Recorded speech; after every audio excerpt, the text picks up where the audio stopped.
Trouver les mots, oser parler, prendre sa place. Avec le projet Dire ce que je veux dire, soutenu par la Fondation pour la petite enfance, le GPE crée des ponts entre générations pour aider les enfants à mieux s'exprimer et à grandir en confiance. Bonjour, je m'appelle Sophie Leroux, je suis chef de projet graphique au service communication Mescar depuis plus de 4 ans. Bonjour, Alicia Piscoviac, chargée de communication chez Mescar également. En tant que marraine de ce projet pour la Fondation pour la petite enfance, on a été particulièrement touchés par l'action menée par l'école des grands-parents européens qui fait du lien intergénérationnel un véritable levier d'apprentissage. Dans l'école de mon fils, beaucoup d'enfants ont des difficultés de langage et l'association me semblait répondre à ce problème. J'ai moi-même un lien très fort avec mes grands-parents et je suis convaincue que ces échanges entre générations sont essentiels pour pouvoir construire le rapport à l'autre. Avec Sophie, nous avons souhaité nous engager davantage en allant observer concrètement l'impact du projet lors d'un atelier dans une école maternelle parisienne animée par des bénévoles.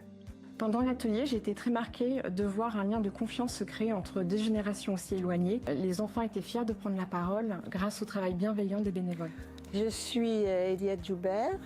J'ai rejoint l'association L'école des grands-parents européens, qui est une association qui a été créée en 1994 pour accompagner et rassembler des grands-parents qui souhaitaient privilégier la force du lien entre les générations. J'avais constaté dans les écoles maternelles qu'il y avait des enfants qui arrivaient avec un niveau de langue très différent. Il y avait ceux qui déjà avaient un langage assez élaboré, qui parlaient plutôt bien, et ceux qui ne parlaient pratiquement pas.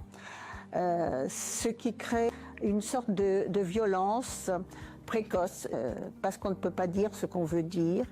Et notre projet s'est appelé « Dire ce que je veux dire ».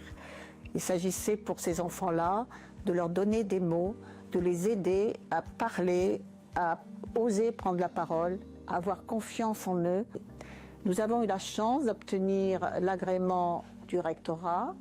Nous avons aussi eu une autre chance, c'est d'être aidés par la Fondation pour la petite enfance pour permettre de démarrer ces ateliers avec des supports. Donc c'est quelque chose aujourd'hui qui concerne à peu près 25 écoles. Tous les ans, nous avons de nouvelles écoles, nous avons beaucoup de demandes, 25 écoles parisiennes, une soixantaine de bénévoles qui s'engagent pour une demi-journée par semaine. Et je tenais à remercier tous les donateurs de la Fondation pour la petite enfance qui nous ont aidés, qui nous ont permis l'année dernière d'améliorer, de développer nos actions grâce à des supports. Je vous encourage vivement à continuer parce que ce que nous faisons pour nos enfants, nous le faisons aussi pour l'avenir.